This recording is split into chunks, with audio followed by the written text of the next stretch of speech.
Hi, I'm Roxanne Gould, and I'm glad you're here on my channel. If you're new and this is your first time, then welcome. I'm so glad you're here. Please press the subscribe button and that little notification bell so you'll be aware of when I upload new videos. So I'm going to be making some videos on the topic of diet because I've been asked quite often how I maintain my weight. This topic that I want to cover today is about sugar.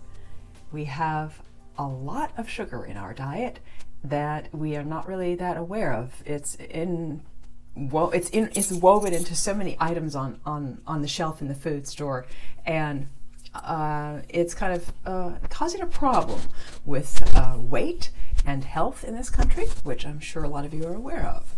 I want to give you a little bit about my background because I have been interested in diet for quite a while. So here we go.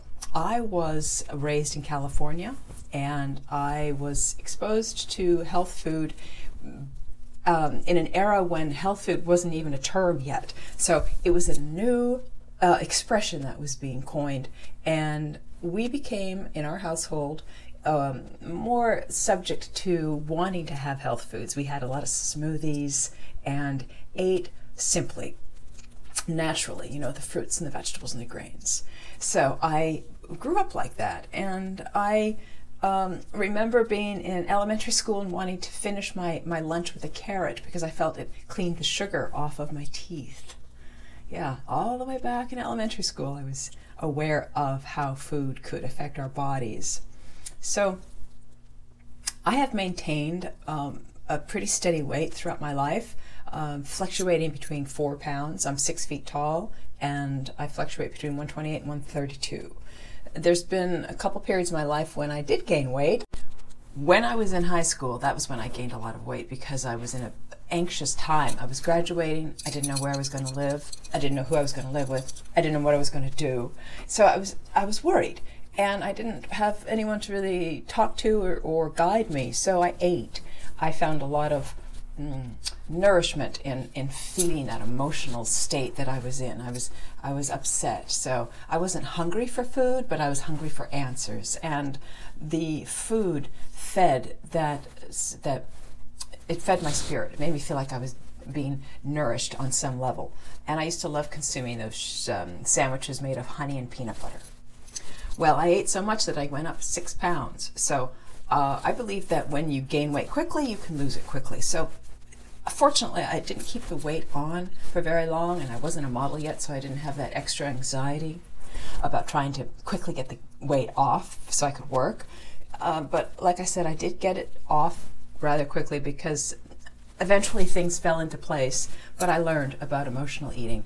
I learned how it actually doesn't help you feel better, because then you have to deal with your self-image and your self-confidence, which just plummets. And it's a difficult spiral to be in, and it's difficult to get out of. Well, after that period, I worked at a co-op that sold good food, and I was again exposed to the healthy alternative and to health foods as just the norm.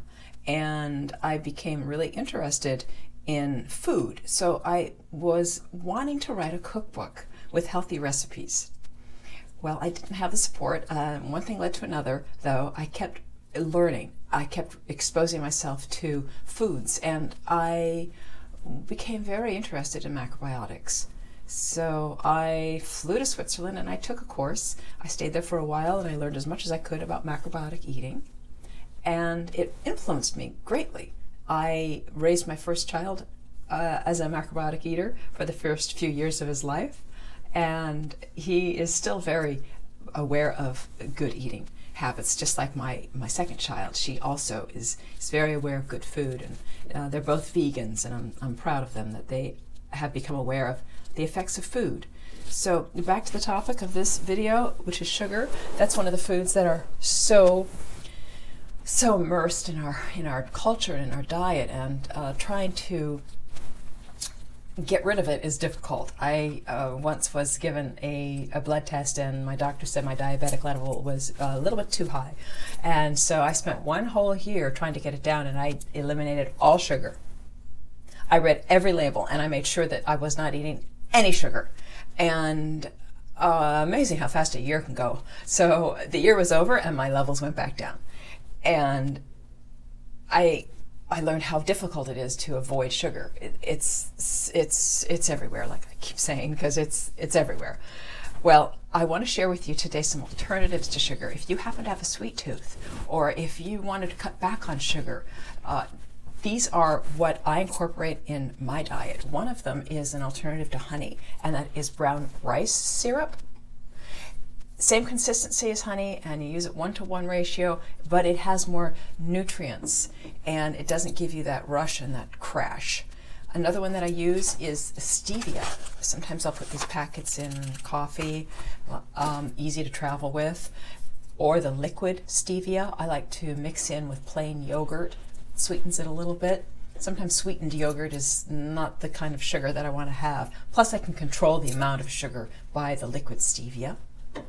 Monk fruit, which is from the the monk fruit sweetener. This looks like white sugar, and you use it 1-to-1 ratio again, and it's really good for the keto approved diets, and it has no glycemic ratio, so that is a really nice all-around sweetener.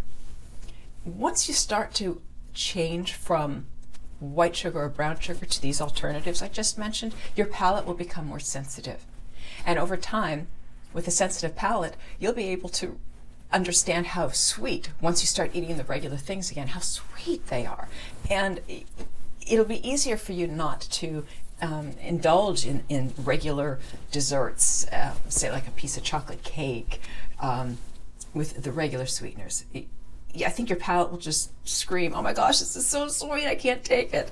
So over time, your body adjusts and you learn to want those kind of sweeteners instead. Over time, let me bring that up. These are products that you can start to incorporate as habits, so you can build a healthy you. When you're young, these are great habits to incorporate, so that the habits you have today will make you who you are tomorrow. And we want you to be healthy. We want to have the healthiest life possible. So what habits you're creating today will make you into the person you are tomorrow.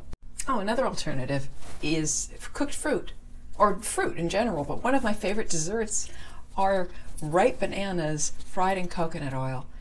It's so delicious, so sweet. Something in the heat triggers the sugars to break down the fructose, and they're even more sweet when they're heated up. So that's another nice alternative to have as a dessert without the white sugar. Well, I hope this helps you with your quest on changing out your habits to a more healthy alternative. There's hope. There's alternatives out there to help you still satisfy that sweet tooth if you have it, and to help you maintain your weight or keep the weight off. So those are a few tricks that I use. I hope this helps you. And again, please subscribe. It would be a great act of kindness if you did that. And I'll see you on the next video. I love you. God bless you.